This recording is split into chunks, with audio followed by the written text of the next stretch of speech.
Welcome to Arsenal Report, your daily source for all things Arsenal FC. From match updates and transfer talk to behind-the-scenes stories, we've got it all. If you're a true gunner, this is your home. Hit subscribe and join the pride. Victory through harmony. Let's get started. Uefa have explained why Real Madrid saw their penalty cancelled in the first half of their Champions League tie with Arsenal. After losing the first leg 3-0 at the Emirates, the Spanish Giants thought they had a chance to pull a goal back at the Bernabeu on Wednesday, as Kylian Mbappe fell under Declan Rice's challenge.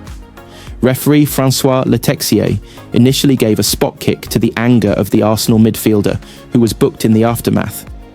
That booking would have seen Rice banned for the semi-finals, but the decision was cancelled after a lengthy VAR check, a check that included both a potential offside and the foul being examined, with Rice's booking eventually rescinded. UEFA quickly released a statement clarifying the decision. It read, "No penalty, no foul. Arsenal's player number 41, Rice did not commit a foul on the opponent." A number of pundits shared their thoughts on the incident, with many agreeing with the decision to chalk the penalty off.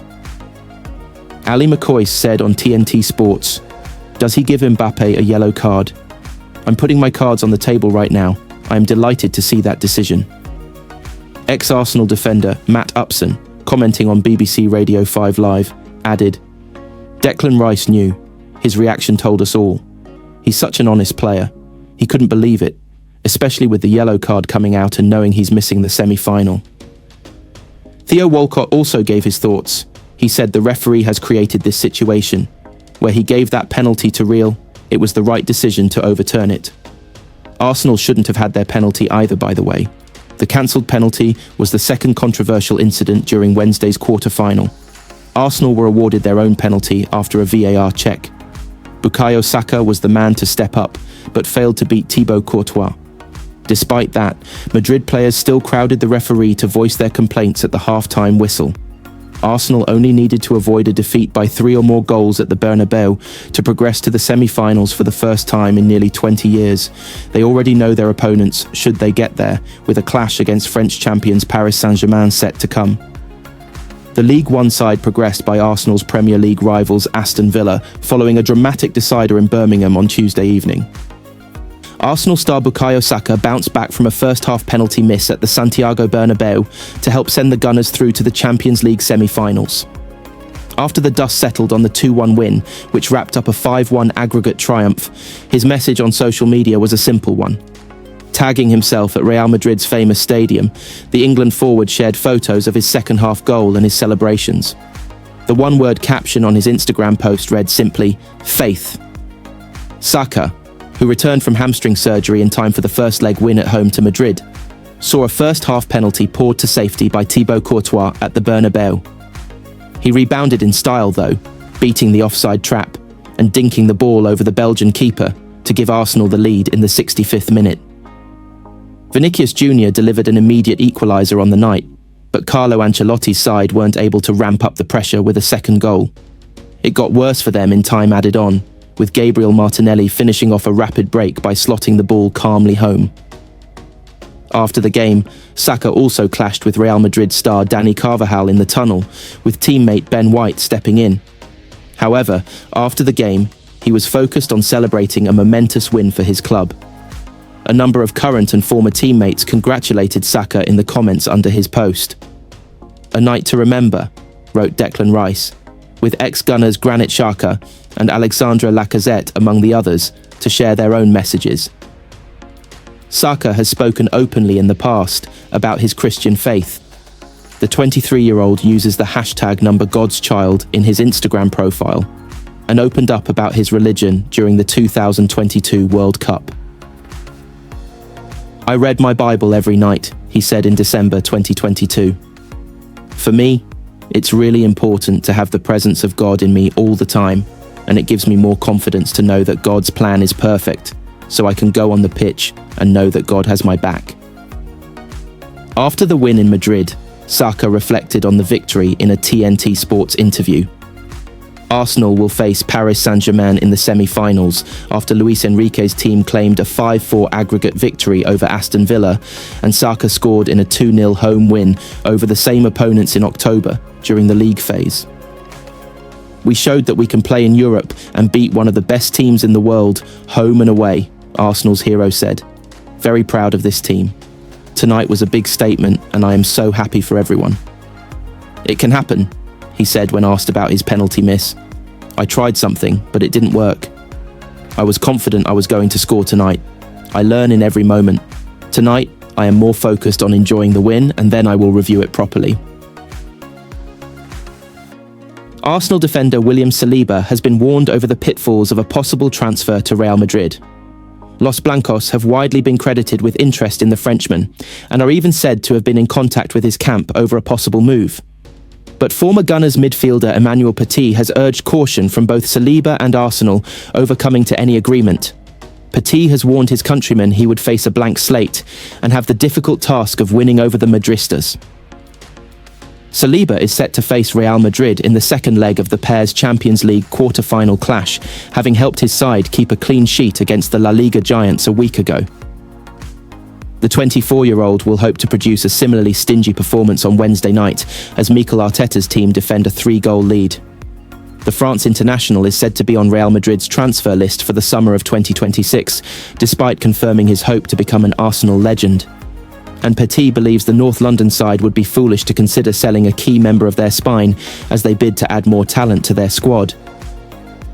Drawing upon his own experience of leaving Arsenal for a La Liga giant, Petit has advised Saliba to exercise caution if he is considering a move to the Bernabeu. The pundit suggested the move might not pay off. William Saliba is enjoying his time at Arsenal so far, Petit told Standard Sport. He loves the way Arsenal plays and has become a different kind of player. He's now with the France national team because of what he has done with Arsenal. If he goes to Real Madrid, it's another story. It's the same with Trent Alexander-Arnold. It's one thing playing with Liverpool, where you have been loved by the fans for such a long time and won many trophies, but it's a different story when you go to Real Madrid. I have experienced that. When I left Arsenal, I was loved by the fans. When I went to Barcelona, it was a blank page, a new story that I had to write. I had to forget what I had done in the past and deliver with a new club. It will be the same with Saliba.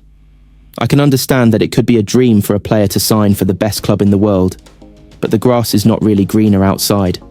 There's been a lot of speculation in the last few months about Arsenal spending a lot of money, the next transfer market, signing strikers, wingers, and I totally agree with that. But I've said many times recently, they have to be very aware of keeping their best players through the spine of the team if they want to improve, if they want to reach the next step. What does it mean if you bring top strikers in and then you lose your top defenders? Arsenal manager Mikel Arteta will be able to call upon Ben White and Thomas Partey for Wednesday's Champions League game away to Real Madrid. The news on Jorginho is less positive though, with the Italian midfielder ruled out through injury. The positive one, Ben White managed to train with us, Arteta told reporters. Yeah, Thomas is available. He felt good after the last few days, and he's fine. Arteta also confirmed Jorginho was not here for the game in Spain. The former Chelsea star was injured late on against Brentford on Saturday and left unable to breathe, according to the manager. And he joins the likes of Kai Havertz and Gabriel Jesus on the sidelines. He said he could not breathe properly, so it might be to do with one of the ribs, the Arsenal boss said after the weekend game.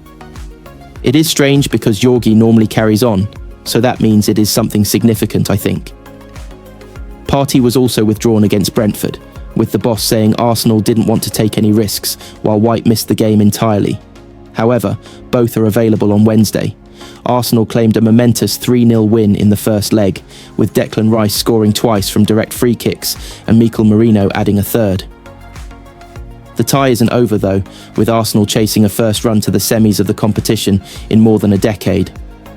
I think it is exciting. The history, yes. We have never won the competition, he said.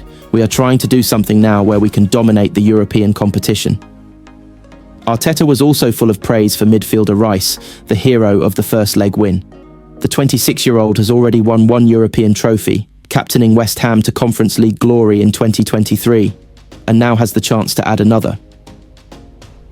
"I think he's creating a story with us. That moment will be in our history for a while," Arteta said. "It is about creating more, and I think he is going to have to believe he is capable of creating those moments." Real Madrid have never come back from a 3-0 first-leg deficit in Europe, but have delivered momentous comebacks in recent years. Last season, they trailed in their semi-final against Bayern Munich with just 2 minutes remaining, only for super sub Joselu to send them through with a quick-fire brace. It is something that you want to be a part of. It is something that you want to add to the history of this club, Madrid and England star Jude Bellingham said on Tuesday, ahead of the Arsenal return leg. There is not a lot you can do for Real Madrid in the Champions League that has not already been done. Tomorrow is an opportunity for us to do something that has not been done for the first time, and that is really important to us. Mikel Arteta faces a defining night of his reign as Arsenal boss. It will come in the Champions League quarter-final second leg in the magnificent setting of the Santiago Bernabeu on Wednesday night.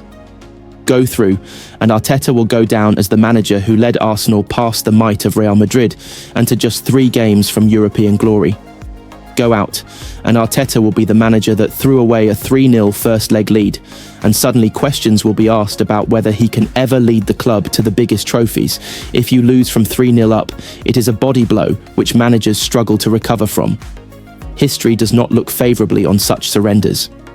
Unai Emery lost his job as Paris Saint-Germain boss a year after blowing a 4-0 first-leg win over Barcelona, who won the return 6-1 in 2016/17.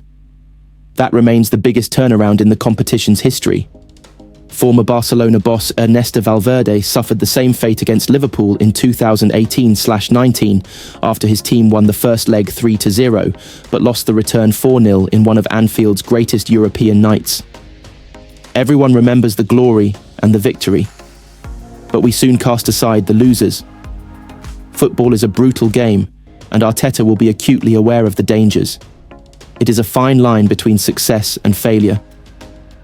While it is ridiculous to suggest winning 3-0 was in some way worse than to triumph by 1-0 or 2-0, it does in some perverse way raise the stakes. Real Madrid have the ability to turn their stadium into an intimidating cauldron, and despite their woeful display at the Emirates, they still believe they can turn it around. After Real Madrid won at Alaves on Sunday, Brazil superstar Vinicius Jr. said on social media, "Already thinking about Wednesday. We're ready and looking forward to it. We'll wait for you at the Bernabeu and we'll try everything. We are the Real. Hala Madrid." There is no way this tie is over. Arsenal produced their greatest night at the Emirates by overwhelming the 15-time European champions. Declan Rice scored 2 sensational free kicks, Arsenal completed a brilliant win, and it kept their season very much alive. Arsenal have had a frustrating season in the Premier League through injuries, too many draws, and in their eyes, bad refereeing decisions. They were supposed to be the team ready to step up if Manchester City faltered, but instead have been left trailing in Liverpool's wake. This team has gone backwards in the Premier League but can take an almighty step forward if they beat Real Madrid and then set up a semi-final against Aston Villa or PSG. What an opportunity. Arteta has done such a remarkable job at the Emirates. From a team and a club without direction when he took over nearly 6 years ago, they are on the up. But Arteta just has one trophy to show for it after winning the FA Cup in 2020. They have gone close in the Premier League title race but fallen short. Now, they have the opportunity to do what even the great Arsene Wenger, the greatest manager in the club's history, could not do. Win the Champions League. The back four is more surprising. Emmanuel Eboué, Kolo Touré, Philippe Senderos and Matteo Flamini. Admittedly, Real did not have Vinicius Jr., Rodrigo, Jude Bellingham and Kylian Mbappe. But Arsenal must do what that defence did. Survive the first 20 minutes, quell the crowd and get the job done. They must also not get caught in between wondering whether to stick or twist. Arsenal have experience of that themselves from 2011/12. Arsenal lost 4-0 to AC Milan in the San Siro, but the Italians did not know how to approach the return. Arsenal were 3-0 up before half-time, but just could not find the all-important fourth. These games, even with a healthy lead, are difficult to plan. But Arteta is a brilliant tactician, leaves no detail to chance, and will run through every scenario with his players. If Arsenal go through, it will underline Arteta's progress. If they go out, Arteta will have to lift the club off the canvas little over a week after their greatest night.